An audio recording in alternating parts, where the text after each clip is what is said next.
Light workers, your purpose is way bigger than you realize. Today we're going to talk about 4 main themes within the Lightworker Purpose. So I want to know from you, did you resonate with and recognize yourself in 1, 2, 3, or 4 of the themes of the Lightworker Purpose? The first one was really about coming in from the inside and essentially punching holes in the grid. That's a great way to say it. We came here to punch holes in the grid. So that's what the false matrix was. We were cosmic beings, highly evolved cosmic beings. This is who the light workers are. And I know there's going to be a question, right? Let me just backtrack one moment. There's people that are going to say, but how do I know if I'm a light worker? Because you work with light. It's really that simple. What is light? Light is consciousness. Are you becoming conscious? You might call it spiritual awakening. Spiritual awakening. You may think of yourself as a star seed, a wanderer, the chosen one. There's all these different names to describe the same thing, and that is a being of evolving consciousness. My word for it, light worker. Let's not get lost in the semantics. Okay, so you were a highly evolved cosmic being looking at the false matrix from the outside.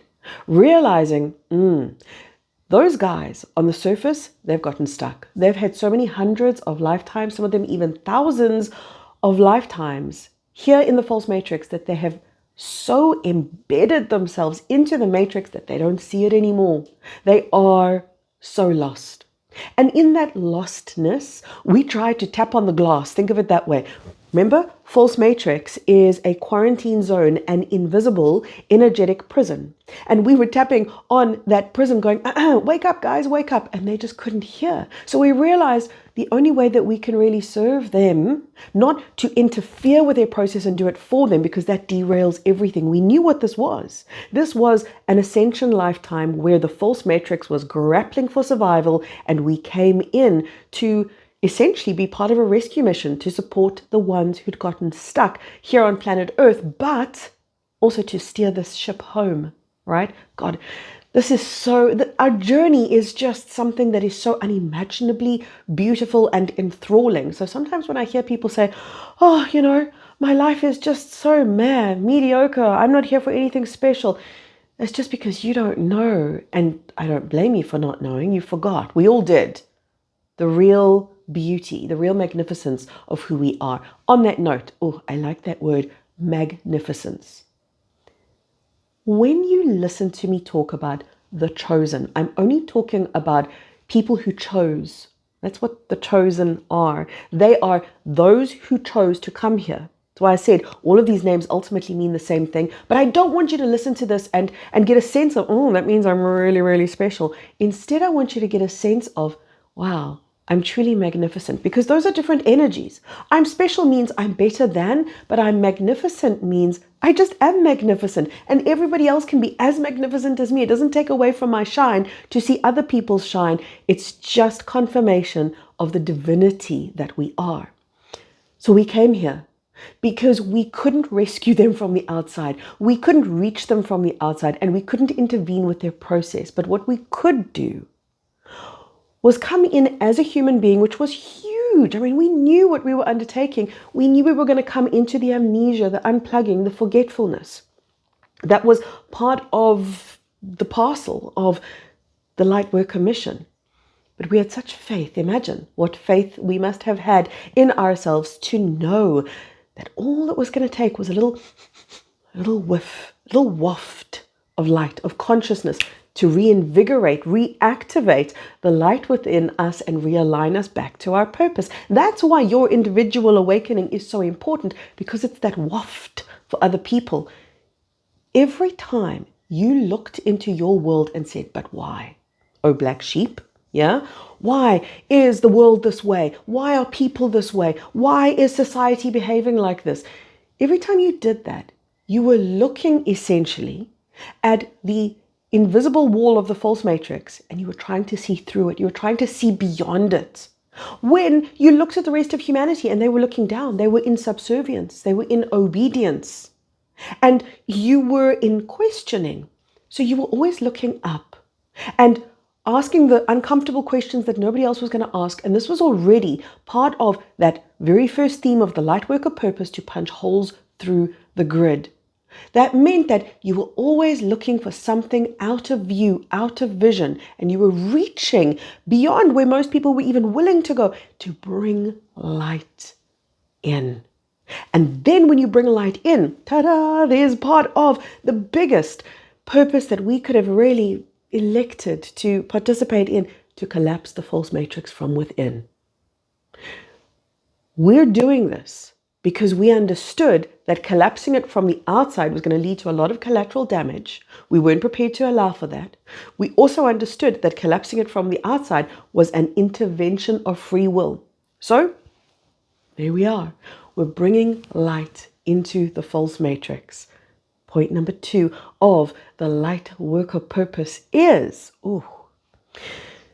the frequency that the light workers are in resonance with is a minimum of 5D. But many light workers, as a being of cosmic consciousness, are already way beyond 5D.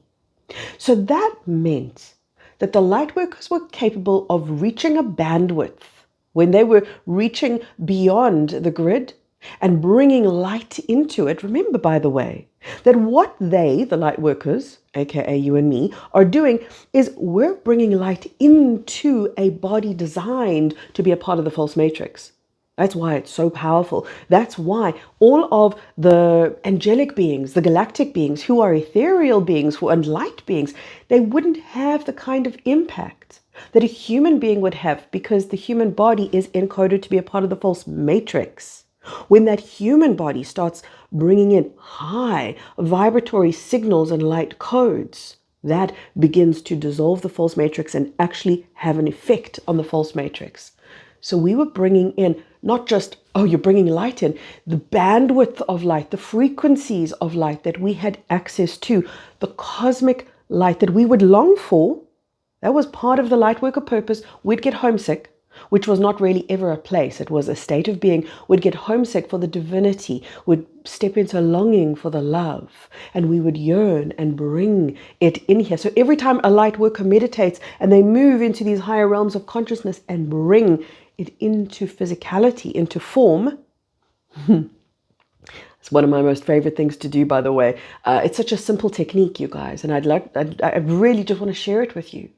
When you meditate, do the wiggle wiggle. I laugh because it's something that I introduce people to every Friday when I do the Plasma Light Tribe. We do a lot of energy work, a lot of meditative work, and I say to them, do the wiggle. And that's when, just before you meditate, you get very physical in your body and you literally move it, you literally wiggle it however you need to, so that you're creating space for the light to enter. Not just that, you are reminding yourself that you're a physical thing. So many light workers were so misled into going out of their body in order to be spiritual. That was always going to be one of the many pitfalls that we would face.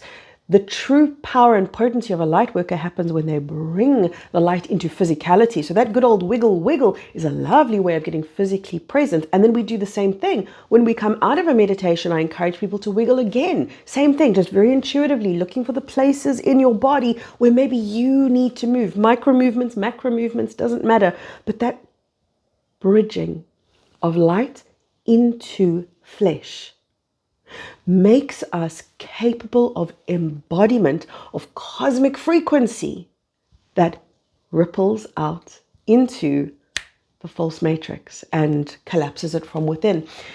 So ultimately, what are we doing? We're bringing home here. We're bringing home here. We're bringing the frequency of home into this false matrix. And when we do that, the false matrix ceases to be. But does it then explode, implode? Does it then get to be a heap of debris? No, it gets dissolved into light. It gets reconfigured because we are alchemists, light workers. That's what we are. We're alchemists. We didn't come here to banish the darkness. We came here to transform it by transforming ourselves. So the particular frequency of light is point number 2, the frequency that we're capable of accessing. That means the highs that we're capable of reaching. And by the way, that's also one of the reasons why light workers also have the tendency to head down into deep lows, because the highest highs and the lowest lows are part of the same spectrum. The light workers have the capacity to bring heaven to earth. That's ultimately what that is. Point number 3. This is, oh man, bridging two ancestral lines. There's a lot of emphasis in the Lightworker spiritual community even that says ancestral work is necessary, and we can call it like ancestral baggage or ancestral karma. We say we're understanding that it's not just us, that what we're doing kind of ripples backwards into our ancestral line, because it absolutely does. You, however, are part of two lines. Two ancestral lines. The earth ancestral line is one of the lineages that you carry, but as a light worker, you also have direct access to your cosmic lineage. And that's a little bit difficult, by the way. It's beautiful, but it's difficult because that also facilitates the homesickness, because you can feel, but. They're here, but I can't see them. They're here, but they're out of reach. So the cosmic ancestry and the earth ancestry, these two lineages, you, the human light worker, are the bridge between these two ancestral lines. And by being the bridge between these two ancestral lines, what are you doing? Again, it's alchemy. You are allowing for the two to meet through your body. That's where this all happens. And you are then allowing for the ancestral line of your cosmic family to flow into the ancestral line of your earth family, which purifies the earth lineage way beyond you. Point number 4, I've kind of already covered to a degree, and that is the ripple. You came here to be a part of the ripple, because that is what spiritual awakening is. That's how we shift the false matrix back into the divine matrix, or the organic universe that we originally came from. We do it not by using words. And when I say this, there's very often somebody in the comments that goes, oh, but Kerry, you're using words. Yes, I am, but I'm also using, and I'm primarily using, my energy. My words are very secondary to what I do here and what I'm doing here with you right now. The primary communication that I share with humanity, not just with you, with humanity, is an energetic communication, because I'm aware of myself as an energetic being.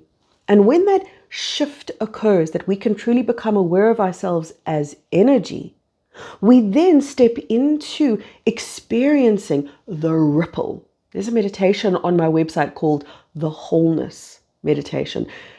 Ooh la la. If you want to feel part of that ripple and feel yourself in that ripple, then that might be calling you. The ripple is a way of speaking to humanity without using words, because that then bypasses the brain. It bypasses all of the restrictions and the spiritual bypassing and the fear and the survival instinct that we've gotten locked into in the false matrix. It bypasses all of that. And it creates that waft. Remember, I spoke about that in the beginning. We knew that that's all that we would need. We would need a little waft of light, kind of like the sniff of the oil rag of ascension. We would just need that little waft to wake us back up again. That was somebody else's ripple. That was somebody else being love.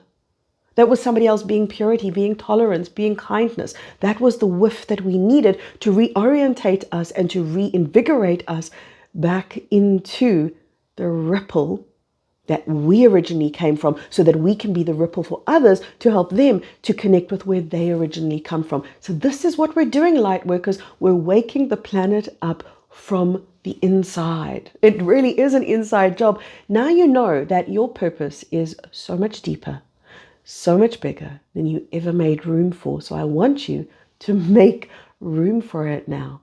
Make room for your energy field to be. Notice how much attention has been spent on this planet in being small. Being small, in other words, taking up very little space, being of very little power, being of very little impact. We have become smaller and smaller, and yet you'll notice that there is a calling for you to expand energetically into your own space, because you are a multidimensional being with a lot of space to occupy, way more than what your eyes see when you look at your body. You are an entire multi-dimensional cosmic being. Rippling into that space is your birthright. It's what you came here for. From my heart, all the way to yours. So much love. I'll leave a video for you just over there. Go ahead and enjoy this one next. I'll speak to you really soon. Please make sure to like, subscribe, leave me a comment, 1, 2, 3, or 4. Bye-bye for now.